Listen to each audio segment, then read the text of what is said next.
सत साहेब, जय भीम, नमो बुद्धाय। नमस्कार, राम राम, आदाब, सत श्री अकाल। जो भी अभिवादन स्वीकार हो आपको, मेरा अभिवादन स्वीकार करें। चर्चा विषय चल रही है और इस विषय के अंदर राम नाम की लूट है का जो लूटना है वो क्या है और लुटना है वो क्या है, इस पर विचार किया जा रहा है। तो अक्सर मैं सुनता हूँ और सभी लोग इसका प्रयोग करते हैं कि किसी भी कार्य की शुरुआत जब वो करते हैं तो गणेश वंदना बोलते हैं।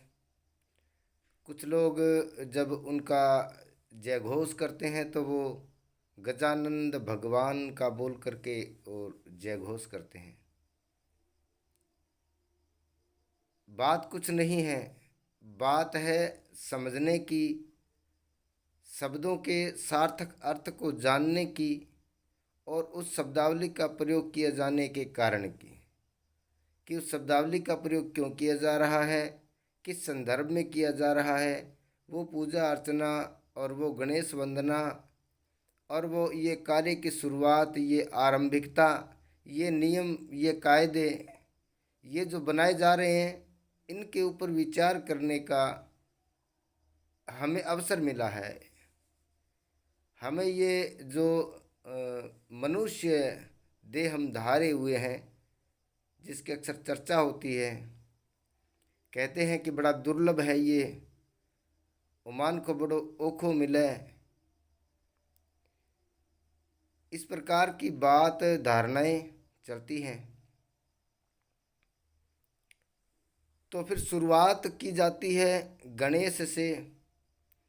और अब इस शब्द का आप विचार करोगे तो है गण प्लस ईश, यानी कि गणों का ईश, गणों का प्रथम व्यक्ति तो कौन है? वह व्यक्तित्व है और उसकी एक छवि बनाई जाती है। हम सबके सामने उसकी एक तस्वीर दिखाई जाती है और दिखाया जाता है कि उनका लंबा सूंड है, यानी कि जो हाथी है उसका जो मुख है उसका स्वरूप हमारे सामने दिखाया जाता है जब गणेश की बात की जाती है और उसी की पूजा की जाती है। मैं तो अक्सर लोगों को देखता हूँ, मूर्तियाँ वही होती हैं, उन्हीं मूर्तियों को ही वो गणेश मानते हैं। अब विचार जब सत्संग में उठती है तो उसके अंदर वो कहते हैं कि कोई आदि गणेश है, उसका इस रूप से कोई मतलब नहीं है और वे उस गणेश को उस ईश के हिसाब से स्थापित करते हैं, परंपरा के हिसाब से, स्थापना के हिसाब से वो यहाँ पर रखते हैं। अच्छी बात है। गजानंद है या गजानन है, इसके ऊपर भी विचार करें। गज मन हाथी होता है, आनंद मन मुख होता है। तो हाथी के मुख का स्वरूप सामने जो आया है उसकी बात हो रही है। यहाँ यह समास विग्रह भी है, इस शब्द के अंदर समास विग्रह भी है। व्याकरण के जो लोग हैं वो इस बात को समझेंगे।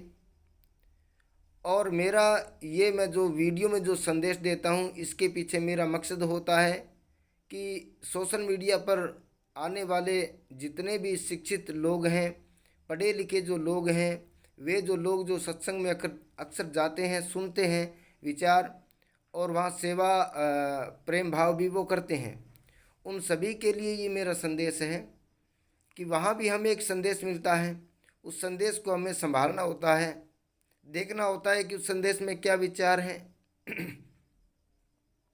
उसके बाद उनका मनन किया जाता है, संश्लेषण विश्लेषण किया जाता है, विचार गोष्ठी की जाती है, अपने साथियों से विचार मनन किया जाता है।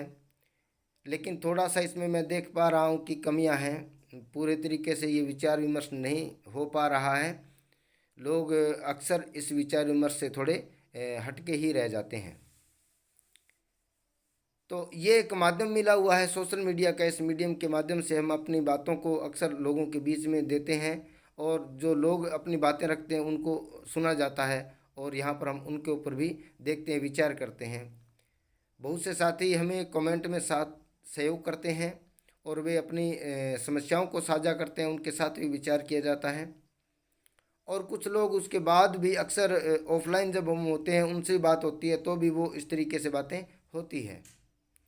सत्संग की बातें और इस प्रकार की सामाजिकता और अपने व्यवहारिकता को लेकर के और इस धर्म विचार को लेकर के जो हम चर्चाएं करते हैं वो अक्सर हुआ करती है और होती ही रहनी चाहिए। इसे कहा जाता है कि सत्संग सदा से चली आ रही है और सदा से ही चलती ही रहेगी, इसका क्रम ही चलने का है। विचार किया जाना बहुत ज़रूरी होता है, इसलिए अक्सर इन बातों से लोग रुष्ट हो जाते हैं कि आपने इस प्रकार के प्रश्न क्यों कर दिए। गणेश तो सभी लोग पूछते हैं, व्यवहारिक हो गया, अंडरस्टूड हो गया ये बातें, इसलिए इनके ऊपर प्रश्न जो होते हैं वो मिथ्या माने जाते हैं। उनको तर्क की कसौटी में रखा जाता है, कहा जाता है कि ये तर्क हैं, लेकिन उन तर्कों के ऊपर विचार किया जाना जरूरी होना चाहिए। यदि हम लोग उनके ऊपर विचार न करेंगे तो वो तर्क हमें कैसे पता कि क्यों उठे हैं और उन तर्क का फिर यथार्थ अर्थ क्या बनता है। हमें उन तर्कों पर विचार जरूर करना चाहिए। तो गजानन की तस्वीर होना, उसका इस प्रकार का प्रतीक होना, इसके ऊपर हमें विचार रखना चाहिए। ये जो लोग अक्सर विचार दिया करते हैं, ये विचार रखते हैं एक ऐसी परंपरा से जुड़ी हुई जिसको कि मैं ये ब्राह्मणी परंपरा कहूँ तो कोई अतिशयोक्ति न होगी। यानी कि हिंदू धर्म कहें या ब्राह्मण धर्म कहें, एक ही विचार है। तो इसमें इस प्रकार के विचारों को रखा जाता है कि प्रथम पूजा के रूप में इनको माना जाता है। लेकिन जो भारत की असली परंपरा है, श्रमण परंपरा है, उसके अंदर इसको एक परंपरा निर्वहन के रूप में जो मानवों में हुआ करती है, उस प्रकार की परंपरा के विचार से इसको लिया जाता है। और दूसरी बात, जो साधुओं और संतों के हिसाब से चलती है, उसके अंदर हमारे सूक्ष्म शरीर के अंदर जो विचार घटित होते हैं उनको लेकर के घटाया जाता है। उनके साथ गणेश का या इनका विचार जोड़ा जाता है, उनके साथ ही आदिशक्ति का विचार जोड़ा जाता है और उनके साथ ही साधना का विचार जोड़ा जाता है। सत्संग की विचारधारा के अंदर जो ये गणेश हैं या अन्य प्रकार के इष्ट जो मनाए जा रहे हैं, उनका भाव इस प्रकार के इष्टों से मनाने से न है। उनका विचार सत्संग के विचार से मनाने के लिए है और उन्हीं से हमें इनको समझना चाहिए। यदि हमने इनको अन्यथा समझ लिया, हमने इनको व्यवहारिक तौर पर समझ लिया या कुछ ऐतिहासिक तौर पर समझ लिया, तो हम सत्संग की जो मूल जो गूढ़ विचारधारा जो गहरी है, अंदर से समाई हुई है, उससे हम अलग हो जाएंगे, उसको समझ न पाएंगे। उसको समझने के लिए हमें ये समझना होगा कि हमारे साधु संतों ने जो सत्संग को गढ़ा हुआ है, इसके अंदर जो वो बातें करते हैं, मिली जुली सारी ही बातें होती है। यदि कोई वक्ता अच्छा है, प्रचारक अच्छा है, तो वो उसे समझा करके बता सकता है। सामने बैठे लोग जिस प्रकार से कहते हैं कि एक जैसे नहीं होते, तो उनके कहने का भाव यही होता है कि यहाँ पर आए हुए सभी लोग राजनीतिक तौर पर, सामाजिक तौर पर, आर्थिक तौर पर, सांस्कृतिक तौर पर सभी प्रकार से लोग जुड़े हुए हैं और सभी प्रकार के लोग वहाँ बैठे हुए हैं। यानी कि गृहस्थ लोग भी वहाँ बैठे हुए हैं, किसान वर्ग के लोग भी वहाँ बैठे हुए हैं, मजदूर और यानी कि कामगार आदमी और शिक्षित वर्ग, सभी प्रकार के लोग वहाँ बैठे हुए हैं। तो जब बात सत्संग में सभी प्रकार के विषयों की आती है तो उन्हें विषयों सहित उठाया ही जाना चाहिए। और जब बात आती है कि हम अपने ही अंदर कुछ बातों को घटा रहे हैं, तो उनके लिए उन्हें वो रास्ता और वो जो लकीर है, वो जो मैप है, वो मैप साफ करके रख देना चाहिए कि इस मैप के ऊपर खड़े होकर के हमें ये बात को समझना है। जिसके अंदर हमें ये देखना होगा कि हमारे शरीर, मन, वचन, ये जो चीज़ें चलती है, ये जो सूक्ष्म सूक्ष्म रूप से हमारे अंदर जो घटित हो रहा है, हमारा जो सूक्ष्म संसार है, मन बुद्धि विचार जो करते हैं, लोभ मोह अहंकार जो होता है, इन प्रकार के जो विचार होते हैं, उनके ऊपर विचार करने के लिए हमें इन सत्संग की बातों को ऐसे समझना होगा कि साधुओं ने इनका प्रयोग क्यों किया है। हमें ऐसे रिद्धि सीधी वाले सिस्टम से समझेंगे तो हम एक परंपरा को छोड़ देंगे और उस दूसरी परंपरा को समझने लगेंगे, जबकि ये मूल परंपरा से जुड़ी हुई बातें हैं। और यदि हमने दूसरे इन लोगों से जुड़ करके इसको देख लिया तो हम भक्ति के चक्कर में जाएंगे, और भक्ति के चक्कर में जाएंगे तो माला और इनके हेर फेर में जाएंगे। हम लोग मंत्र साधना में चले जाएंगे, हम लोग पूजा पाठ अर्चना में चले जाएंगे, और हम ये कभी नहीं समझ पाएंगे असल में पूजा किसकी करने के लिए बोला गया है, असल में अर्चना क्या है, असल में उपासना क्या है, असल में धार्मिकता क्या है। इस प्रकार से हम वंचित हो जाएंगे और हम कहाँ जुड़ जाएंगे, हम उसी एक मैकेनिज्म के साथ जो सिस्टमेटिक जो चल रहा है, इस दुनिया के अंदर जो चल रहा है, हम उसी दुनिया वाले सिस्टमेटिक ढांचे के साथ अटैच में आ जाएंगे और फिर हम उसी प्रकार की बातों को सुनेंगे, जैसा कि अक्सर यहाँ देखा जा रहा है। मंदिर में जाने वाली सैकड़ों की भीड़ के अंदर जब आप जाकर के असली से झांकोगे तो मंदिर की असलियत के बारे में और उनकी स्थापना के बारे में उन लोगों का कोई मतलब नहीं होता। उनके अपने अपने पर्सनल स्वार्थ होते हैं, अपनी अपनी समझ के हिसाब से उनको वहाँ अपनी अपनी श्रद्धा से वहाँ वो लोग गए हुए होते हैं। इसलिए ही सत्संग है। सत्संग के अंदर जब हम जाते हैं तो हमारे मन के विचारों को सामने बैठे हुए साधु संतों की परंपरा के अनुसार या जितने भी लोग वहाँ इकट्ठे हुए हैं उन सब के सामने अपने मानसिक विचारों को वहाँ रखना होता है और फिर उसका मंथन किया जाता है। यही संसार, ये सत्संग का सागर है। इसी सागर के अंदर ये मंथन चलता है और उस मंथन से वो जो अमृत रूप जो निकलता है, जिसको समझ बुद्धि विवेक कहा जाता है, वो उसको मजबूत करने के लिए, इंसान को इंसान बनाने के लिए, इंसानियत जगाने के लिए वो जो सूत्र मिलते हैं सत्संग के अंदर, वो हमें सत्संग से सूत्र धारण करने चाहिए।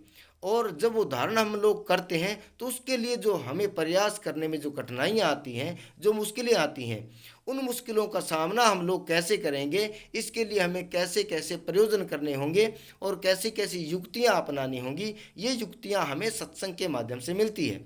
इसलिए जब हम सत्संग में बार बार जाते हैं तो हमें वहाँ से बार बार जानने से वस्तुओं का अलग अलग अनुभव हमें मिलता है। इसलिए सत्संग में जाना आवश्यक होता है। इसलिए भारत में परंपरा साधु संतों की सत्संग की चल रही है।